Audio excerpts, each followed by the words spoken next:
Hello friends, स्वागत है आपका हाईवे क्लासेस पर। आज हम लोग फिर से मेंस्ट्रुएशन पर कुछ क्वेश्चंस बचे हुए हैं, उनको भी मैं आपके साथ फिनिश करूंगा।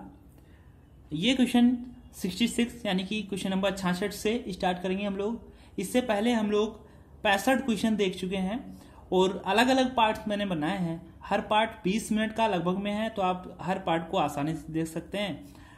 20 मिनट देखने के बाद पानी पीजिए, फिर से देखिए तो पूरा पक्का 100% समझ में आता चला जाएगा। और आपके जो भी कमेंट्स आ रहे हैं वो बिल्कुल पॉजिटिव आ रहे हैं, आपको सभी को बहुत अच्छे समझ में आ रहा है, सारी चीजें क्लियर भी होती चल रही हैं, ऐसा आप सभी लोग कह रहे हैं कमेंट्स में, जैसा कि पता चला है। फेसबुक पर, व्हाट्सएप पर भी मेरे कमेंट आते हैं, तो उनको भी मैं देखता हूँ। और अगर आपको किसी भी प्रकार का कोई क्वेश्चन पूछना हो या कोई सुझाव देना है, आप कमेंट कर सकते हैं। नहीं तो अगर आपको कोई क्वेश्चन पूछना है तो आप हमारे ऑफिशियल नंबर, व्हाट्सएप नंबर पर मैसेज कर सकते हैं, तो आपको टाइम रहते जल्दी से रिप्लाई अभी आ जाएगा। साथ ही साथ मैंने इसमें क्वेश्चन की थ्योरी भी कंप्लीट की है मेंस्ट्रुएशन में, जो जरूरी था। और इसमें प्रैक्टिस भी एज ए प्रैक्टिस भी चल रही है हम लोगों की, क्वेश्चन भी हम लोग कर रहे हैं। तो सारी चीजें विधिवत अच्छे से चल रही हैं। इसके आगे से चलो हम लोग कंटिन्यू करते हैं। फिर हम लोग इस चैप्टर के बाद में फिर हम लोग ये जो अभी हम लोगों ने डिस्कस किया है, ये 2D मेंस्ट्रुएशन थी। मेंस्ट्रुएशन 2 प्रकार की होती है। कितने प्रकार की? 2 प्रकार की। तो यहां पर ये 2D थी, फिर हम लोगों को 3D पढ़ना है। तो 3D में क्या आता है? 3D में वो आएगा जैसे आपका जिसमें आयतन होता है, जैसे हम लोग कह सकते हैं बेलन हो गया, शंख हो गया, घन घनाभ हो गया, गोला हो गया। तो ये जो भी डायग्राम है जिनमें आपको आयतन फाइंड आउट करना होता है, तो वो उसमें आयतन निकालना होता है, तो वो उसको हम लोग 3D के नाम से जानते हैं। 3D का मतलब होता है, D का मतलब होता है डायमेंशनल, यानी कि विमाएं, यानी कि जिसमें 3 विमाएं होती हैं। और अभी तक जो हमने पढ़ा वो 2D था। अब हम लोग 3D पढ़ेंगे, लेकिन इस लेक्चर के बाद में। आइए हम लोग क्वेश्चन सॉल्व कर लेते हैं। 5 क्वेश्चन ये भी हैं आपके लिए, स्पेशल क्वेश्चन है, इनको भी हम लोग सॉल्व कर लेंगे। फिर आगे हम लोग आज ही 3D का मैं काफी पार्ट आज कवर कर दूंगा। ओके, देखते हैं। और ध्यान रहे, मैंने जो शाम को आपको स्पीड से लेक्चर डाले थे, 3 से 4 लेक्चर डाले थे, 3 लेक्चर डाले थे, तो आपको क्या करना है, उन सभी को अच्छे से देखना है। कोई प्रकार के मैं वो नहीं करना चाहता हूं, मैं आपका पूरा सिलेबस कंप्लीट कराऊंगा। ओके, ठीक है, देखते हैं। एक घोड़ा 40 मीटर लंबे तथा 24 मीटर चौड़े आयताकार घास के मैदान के एक कोने पर गाड़ी गई खूंटी से 14 मीटर लंबी रस्सी से बंधा हुआ है। घोड़ा खेत के कितने क्षेत्र को चर सकता है? अब ये क्वेश्चन क्या है मैं आपको बता दूं। ये एक आयताकार खेत है और जिसकी लंबाई जो है वो 40 है और जो चौड़ाई है वो 24 मीटर में है सब कुछ। और इसके किसी एक कोने पर गाड़ी गई खूंटी से 14 मीटर लंबी रस्सी से बंधा हुआ है। कौन? घोड़ा है। तो कह रहे हैं कि जैसे किसी पे यहीं पे बांध देते हैं, तो जब आप बांधोगे तो जो खेत का भाग चरेगा ना, वो कुछ ऐसे चरेगा इधर का। भाई ऐसे गोल गोल घूम सकता है ना जब रस्सी से, वो तो इधर का घूम सकता है। तो ये यहां तक इसकी लंबाई कितनी होगी? 14, क्योंकि 14 मीटर लंबी रस्सी है, तो इधर इधर कहीं भी नाप लो तो ये भी 14 होगा।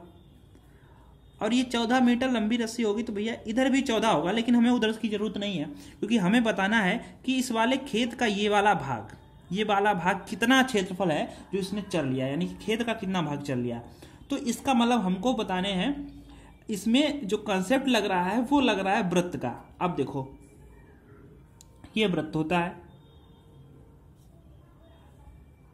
ये इसकी त्रिज्या होती है, दोनों त्रिज्या होती है। और यहां पर जैसे अगर मान चलते हैं ये 60 डिग्री का कोण बन रहा है, तो अगर हम पूछें तो ये वाला क्षेत्रफल कितना होगा, तो आसानी से आप लोग निकाल लेंगे। हमने इतना आपके साथ डिस्कस किया। जैसे अगर हमको पता है कि पूरा क्षेत्रफल कितना होता है, तो पूरा क्षेत्रफल होता है पाई r स्क्वायर।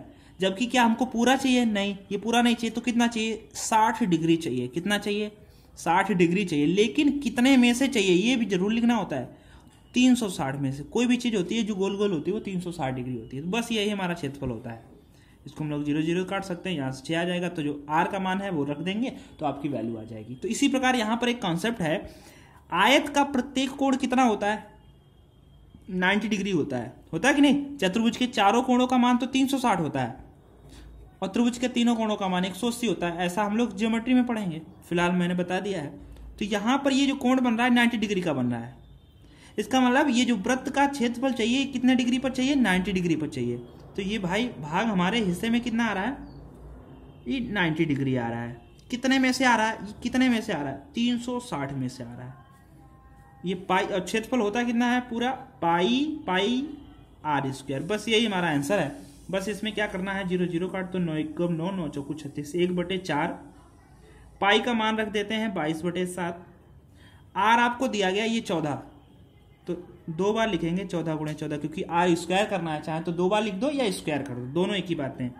तो 7 से काटेंगे तो 7 दूनी 14, 2 से काटेंगे तो 2 दूनी 4, और अगर काटो तो 2 से काट दो इसको 14 से, तो यहाँ 7 बचेगा। यहाँ 22 × 7, और 22 सत्ते होता है 154। कितना होता है? 154। अब देखना यह है कि मीटर में है, तो यहाँ पर जो क्षेत्रफल होगा वो मीटर स्क्वायर होगा। अगर यहाँ पर सेंटीमीटर में होता है तो क्षेत्रफल होता है सेंटीमीटर स्क्वायर होता है। ऑप्शन आपको कई बार दोनों मिल जाते हैं। बोलो, अगर ये दोनों ऑप्शन दिए गए तो आप कौन सा लगाओगे? सेंटीमीटर स्क्वायर लगाओगे, मीटर स्क्वायर लगाओगे? तो जो हमारी जो भुजाओं की माप जिस यूनिट में दी गई होगी उसी यूनिट में हमको लगाना है। तो यहाँ मीटर में दिया गया तो हम लोगों को क्या मीटर में ही लगाना पड़ेगा। समझ पाए? ठीक है। आयत का क्षेत्रफल होता है लंबाई गुणे चौड़ाई, और आयत का विकर्ण होता है अंडर रूट में L² + B²। ये आयत की बात है। और वृत्त का परिमाप होता है 2πr। ये सब चीज आपको पता है। चलिए नेक्स्ट क्वेश्चन देख लेते हैं।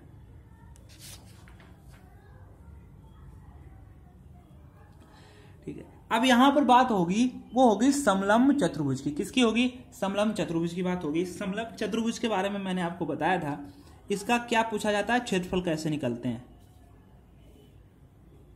तो ये ABCD ये समलंब चतुर्भुज होता है, और इसका क्षेत्रफल आपसे पूछा जाता है। तो क्षेत्रफल मैंने बताया था 1/2 समांतर भुजाओं का योग। तो समांतर कौन सी भुजाएं हैं? ये समांतर भुजा है, ये समांतर भुजाओं का योग गुणे में ऊंचाई।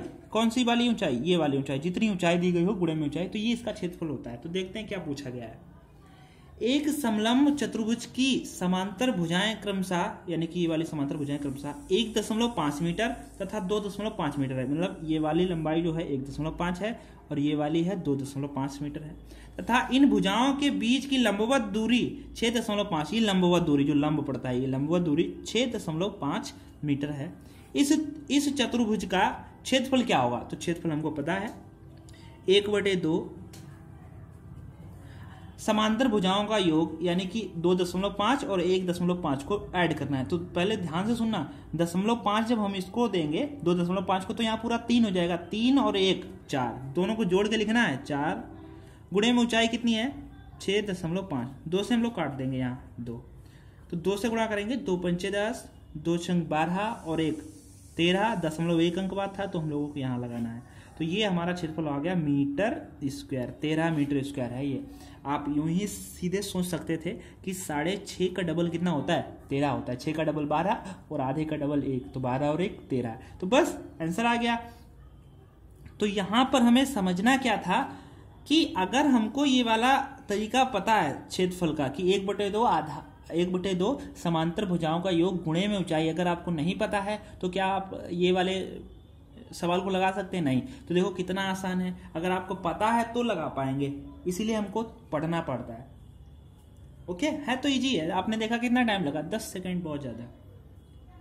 आइए नेक्स्ट क्वेश्चन भी देख लेते हैं, इसी पर बेस्ड है। नेक्स्ट क्वेश्चन है, एक समलंब चतुर्भुज के समांतर भुजाओं का अनुपात 3:5 है। आपकी बार देखना कि इन्होंने ये जो समांतर भुजाएं हैं ये वाली, इनमें अनुपात दे दिया गया है। कितना अनुपात है भाई? 3:5 है, तथा इनके बीच की दूरी 12 सेंटीमीटर। बीच की दूरी तो पता है कि भाई 12 है, और अनुपात है 3:5 है। यदि इस त्रिभुज का क्षेत्रफल 384 सेंटीमीटर स्क्वायर हो तो समांतर भुजाओं में से छोटी भुजा की लंबाई बताओ। मतलब इस वाली भुजा की लंबाई बतानी है। अब देखो ये कैसे निकलेगा। हमें पता है कि जो अनुपात होता है वो कट के आता है। देखो पहले तो इसका क्षेत्रफल क्या होता है? 1/2 समांतर भुजाओं का योग गुणे में ऊंचाई। हमें पता है कि ये जो अनुपात होता है वो कट के आता है, क्योंकि अनुपात जो है कट के आता है। तो हम लोग क्या मान लेते हैं? 3x और 5x। ऐसा मैं आपको कई बार बता चुका हूं। तो चलिए 1/2 लिखा। समांतर भुजाएं ओरिजिनल जो थी वो 3x थी, 5x थी। तो हमें वैल्यू किसकी बतानी है? 3x की। इसका मतलब हमको x का मान चाहिए। तो समांतर भुजाओं का योग मतलब ये पूरा 3x है और ये 5x है। इन दोनों का योग समांतर क्षेत्रफल क्या है होता है 1/2 गुणे समांतर भुजाओं का योगफल। तो 3x और 5, 5 3 8x पूरा यहाँ जोड़ के लिखेंगे, गुणे में ऊंचाई, ऊंचाई आपको दी गई कितनी 12 बराबर क्षेत्रफल 384। भाई ये जो क्षेत्रफल ही तो है, तभी तो क्षेत्रफल के बराबर किया। तो 2 से काट सकते हैं हम लोग, 2 6 12, 6 से काट दें, 6 कम 6 और 6 6 36 होता है, बचा 2 हो गए 24, 6 चौक 24। अब 8 से ये कट जाएगा, 8 8 64 होता है। तो यहाँ बचा x और इधर बचा 8, यानी कि x बराबर 8। कह रहे थे छोटी भुजा की लंबाई हमको बतानी है, तो छोटी भुजा की आपको लंबाई बतानी है। छोटी भुजा कितनी थी 3x और x की वैल्यू कितनी है 8, तो 8 3 24। इसका मतलब छोटी भुजा कितनी थी 24 थी। बस यही आंसर था। अगर आपसे पूछते कि भैया बड़ी भुजा कितनी थी, तो 8 पंचे 40। आपसे पूछते कि दोनों भुजाओं का योग कितना था, तो 24 और 40 दोनों को जोड़ के बताते 64, जो भी पूछते हैं। ओके ठीक है। अब इस टाइप के क्वेश्चन आएगा, आप कर लेंगे। आप कर लेंगे तो आप हमें कमेंट बॉक्स में जरूर बताना कि सर जी ये वाला क्वेश्चन अब नहीं होगा, ये नहीं बचेगा, सब हो जाएगा क्लियर। यहाँ क्षेत्रफल से अगर आपका सवाल ऐसा आता है। ओके ठीक, नेक्स्ट क्वेश्चन देखते हैं।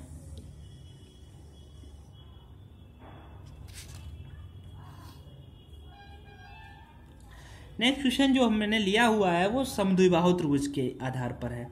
अब देखो समद्विबाहु त्रिभुज क्या होता है, क्योंकि मैंने इसमें आपको सवाल नहीं करवाया था तो मैंने सोचा बता देते हैं। समद्विबाहु त्रिभुज यहाँ पर आपका लिखा हुआ है समद्विबाहु त्रिभुज। मैं एक बार आपको समद्विबाहु त्रिभुज को रिवाइज करा देता हूँ फिर से। समद्विबाहु त्रिभुज कैसा त्रिभुज होता है, समद्विबाहु, इसके नाम से स्पष्ट है। सम मतलब होता है बराबर और द्वि मतलब दो, बाहु मतलब भुजाएं, यानी कि दो बराबर दो भुजाएं, यानी कि एक ऐसा त्रिभुज जिसकी दो भुजाएं बराबर हों, ठीक है, वो समद्विबाहु त्रिभुज होता है। इसका मैंने आपको क्षेत्रफल भी बताया था। इसकी क्षेत्रफल क्या होता है, इसका परिमाप क्या होता है, इन दोनों भुजाओं का योग और इसका भी योग। इसका क्षेत्रफल आप ध्यान रखना, क्षेत्रफल होता है b/4 √4a² - b², ये क्षेत्रफल होता है। और इसकी ये वाली जो ऊंचाई होती है ये पूछी जाती है कभी कभार। ये h कैसे निकलते हैं, 1/2 √4a² - b²। तो ये दोनों बातें इंपॉर्टेंट है, यहां से आपको सीखना चाहिए। b कौन सी भुजा है, जो असमान है, और a कौन सी भुजा है, जो समान है, मतलब ये वाली जो भुजा है। तो हम लोग देखते हैं इस वाले सवाल में क्या कहा गया है। त्रिभुज की जो परिमिति है वो तो 14 है, कि समद्विबाहु त्रिभुज की परिमिति 14 है। अब परिमिति का मतलब है परिमाप, मतलब हम लोग यहां से यहां तक का ऐड करें तो वो 14 ही हो पाएगा। तथा बराबर भुजाओं में से एक भुजा तथा तीसरी भुजा का अनुपात दिया गया 5:4। अब कह रहे हैं जो बराबर भुजा है, बराबर वाली भुजा तथा असमान भुजा, उसका जो अनुपात है वो 5:4 है। यानी कि बराबर तो ये है 5 5 और ये 4, तो अनुपात होता है, हमें पता है, कट के आता है। तो देखो हम लोग यहाँ पर x मान लेंगे, तो इसका मतलब ये x हो गया, ये x हो गया, ये x हो गया। तो इस त्रिभुज का क्षेत्रफल क्या होगा, इस त्रिभुज का क्षेत्रफल बताना है। तो पहले तो हमें ये चेक करना है कि जो हमारा जो अनुपात है क्या 14 हो पा रहा है, परिमिति 14 हो पा रही है क्या, या कम ज़्यादा या गुणा जो भी करना है। तो हम लोग जोड़ के देखते हैं, 5x और 5x 10x और 4 14x। बिल्कुल हमारी परिमिति 14x हो रही है, इसका मतलब परिमिति 14x हो रही है और दी गई है 14, तो 14 बराबर 14, x बराबर 1। अब x बराबर 1 आ गया तो 5 एकम 5 भी आ जाएगा, 5 एकम 5, 4 एकम 4। तो इसका मतलब जो हमारा त्रिभुज है वो 5 4, ये इसकी समान भुजाएं की लंबाई कितनी है, वो 5 ही रहेगी। आप समझ पाए कि वो 5 और 5 10 और 4 14, हमको 14 ही करनी है। मान लेते हैं ये 28 होती तो हम लोग यहाँ पर 28 लिखते हैं, फिर 14 दूनी 28, तो x बराबर कितना आता है 2। तो 5x की जगह पर यहाँ 5 एकम 5 नहीं, 5 दूनी 10 होता है, फिर यहाँ भी 10 होता है, फिर 4 दूनी 8, तो 10 और 10 20 और 8 28। इस तरीके से x बराबर 2 आता है, जबकि यहाँ तो 1 ही आया, तो इससे कोई फर्क नहीं पड़ा है। जब x बराबर 1 ही आया तब कोई फर्क नहीं पड़ता है। अगर 2 आता 3 आता तो फिर फर्क पड़ता है। इसका मतलब समान भुजाएं हमारी कौन सी हैं, वो 5 है और ये 5 है, ये 4 है। समान भुजाएं हैं 5 और 5, ऐसा इसमें कहा गया है। अच्छा, किसी सवाल में आपको कहा नहीं जाएगा, ये खुद से फाइंड आउट करना पड़ेगा कि आखिर समान भुजाएं है कौन सी। ऐसा कौन सा सवाल है जो आप क्लियर कर पाओगे कि समान भुजाएं हैं कौन सी, और आपको परिमिति भी नहीं दी जाएगी, तो आप चेक कैसे कर पाएंगे। आइए हम लोग इसके आगे वाले वो क्वेश्चन को सॉल्व करेंगे। पहले इस क्वेश्चन को सॉल्व करते हैं जिसमें हमें क्षेत्रफल बताना है। तो क्षेत्रफल क्या होता है, b/4 मतलब असमान भुजा। तो असमान b मतलब कौन सी भुजा है, असमान भुजा। तो असमान भुजा यानी कि b का मान है 4 और बटे में 4, b का मान है ये वाले इस मान हो जाए तो 4 बटे में 4, अंडर रूट 4 ए स्क्वायर, ए कौन सी भुजा है समान, तो ए स्क्वायर यानी कि ए स्क्वायर है तो ए का मान है 5 और 5 का वर्ग करके लिखेंगे 25 माइनस बी स्क्वायर, बी का मान है 4 तो 4 का वर्ग करके लिखेंगे 16, तो भाई 4 से 4 तो ये कट ही गया, इससे कोई मतलब नहीं रहा। अंदर में चलते हैं, 25 चक्कू 100 माइनस 16, जब 100 में से आप 16 घटाएंगे तो 10 में से 6 गया 4, यहाँ 9 बचा, 9 में से 1 गया 8, अंडर रूट 84। अगर आपको अंडर रूट 84 यहाँ पर दिया गया है, अगर ऐसे ही आपको क्वेश्चन में दिया गया हो तो आंसर में दिया गया हो तो आपको यही सही है, नहीं तो इसका हम लोग वर्गमूल निकाल लेंगे। अब 84 का तो परफेक्ट वर्गमूल होता नहीं है तो इसके हम लोग पेयर बनाएंगे। देखो 4 एकम 4, 4 दूनी 8, 21 चक्कू 84 होता है। अब 4 का तो वर्गमूल होता है तो हम लोग लिख लेंगे 2, लेकिन 21 का लिखेंगे 3 सत्ते 21, ना तो 3 का वर्गमूल निकल पाएगा ना तो 7, इसीलिए 21 अंदर ही रह जाएगा, तो इसका जो क्षेत्रफल होगा वो 2 अंडर रूट 21 सेंटीमीटर स्क्वायर होगा। ओके, बस इजी है, बस आपको समझना है इस वाले कॉन्सेप्ट को। आप क्या करना है, फिर से इसको अपने आप से लगाना है, अपने रफ उठा के, और एक एक क्वेश्चन लिखकर और फिर अपने आप लगा कर, केवल देखने से काम नहीं चलता। आप इसको वीडियो को पॉज करके और फिर अपने आप से लगाओ, क्या देखो अब हम लोग लगा पा रहे हैं कि नहीं। 1-2 बार प्रैक्टिस जरूर करना, क्योंकि मैंने जो पढ़ा दिया है अगर आपके एग्जाम में आ जाए फिर भी छूट जाए तो फिर ये गलत बात हो गई ना। आप इसको रिविजन जरूर करना है, कॉपी उठा के बैठना, जब भी क्वेश्चन आए पहले लगा के देखो, नहीं समझ में आए फिर मेरा जो मैंने समझाया उसको समझो, और फिर समझने के बाद में फिर से उसको लगाओ, फिर देखते हैं क्या लगता है कि नहीं लगता है। बिल्कुल लगेगा 100%। ओके, चलिए हम लोग लास्ट क्वेश्चन देखते हैं इस सेशन का। किसी समद्विबाहु त्रिभुज की 2 भुजाओं की लंबाई क्रमशः 7 सेंटीमीटर तथा 15 सेंटीमीटर है, इस त्रिभुज की परिमिति कितनी है। जो क्वेश्चन मैं बता रहा था वही क्वेश्चन है ये। देखो अब इसको कैसे सॉल्व करना है। अब ये एक त्रिभुज है और ये कौन सा त्रिभुज है, समद्विबाहु। समद्विबाहु त्रिभुज को मतलब समझते हैं जिसकी सम मतलब 2, सम मतलब बराबर, द्वि मतलब 2, बाहु मतलब भुजाएं, इसकी 2 भुजाएं बराबर हैं। अब और इनकी 2 भुजाओं की लंबाइयां क्रमशः 7 सेंटीमीटर है, अनुपात नहीं है, भुजाओं की लंबाई सीधे दी है 15 सेंटीमीटर है, लेकिन हमें ये नहीं पता है कि इनमें से कौन सी बराबर भुजा है। यानी कि अगर हम यहाँ 7-7 लिखें कि यहाँ पहले 15-15 लिखें, यानी कि बराबर कौन सी भुजा है। अब ये हमें कैसे पता चलेगा। मैंने जब आपको त्रिभुज की थ्योरी बताई थी तो उसमें एक कॉन्सेप्ट लास्ट में बताया था, बिल्कुल लास्ट में, इसीलिए कहते हैं वीडियो को बिल्कुल लास्ट तक देखा करो, क्या पता क्या बताएं, क्या फंस जाए आपको, क्या एग्जाम में आ जाए। अभी इसे नहीं पता चल सकता है ना, तो मैं A to Z आपको चीज़ें कवर करा रहा हूँ। अब देखो इससे कैसे पता चलेगा, इसमें एक कॉन्सेप्ट लगता है वो देखो, और हमें इसमें बताना क्या है, त्रिभुज की परिमिति बताना है। परिमिति का मतलब होता है ABC, यानी कि सबको जोड़ के बताना, AB BC CA ये टोटल है कितना, यानी तीनों भुजाओं को जोड़ के बताना है। तो भुजाएं तो 2 इसमें समान है, इसलिए 2 दी गई हैं, जो समान होगी मान लेते हैं एक 7-7 हो गए तो एक 7, एक 7, एक 15, तो आपको ऑप्शन में तो मिल जाएगा सब, गलत वाला भी आंसर, लेकिन हमें गलत नहीं लगाना है। तो अब एक कॉन्सेप्ट है वो समझते हैं। क्या कॉन्सेप्ट है कि त्रिभुज की 3 भुजाएं होती हैं, ABC 3 भुजाएं। त्रिभुज बनेगा कब, यानी कि कैसी भी कोई 3 भुजाएं बन जाएगा, नहीं।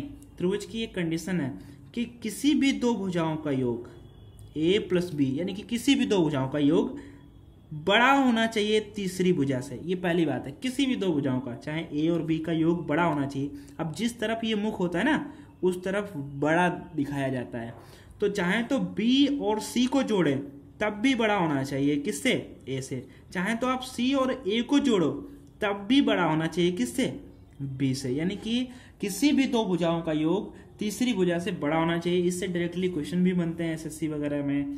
अब यहां पर एक और बात है कि किसी भी 2 भुजाओं का अंतर छोटा होना चाहिए तीसरी भुजा से। किसी भी 2 भुजाओं का अंतर, ये मैंने मॉड लगाया है। मॉड का मतलब होता है कि अगर आप 5 - 8 भी करते हैं तो माइनस का 3 आएगा। जब मॉड लगा होगा तो केवल आपका 3 आएगा आंसर। ये कभी कभार डायरेक्टली यहां से भी क्वेश्चन पूछा गया है, तो हम इसलिए लगा दिया है। चाहे तो B - C करो, वो भी जो अंतर होगा वो बड़ा होगा ए से, चाहे तो सी माइनस ए करो, उसका भी जो डिफरेंस होगा वो बड़ा होगा बी से, ये कॉन्सेप्ट लगेगा। तो चलिए हम लोग इसी कॉन्सेप्ट के आधार पर ये वाला आंसर करते हैं।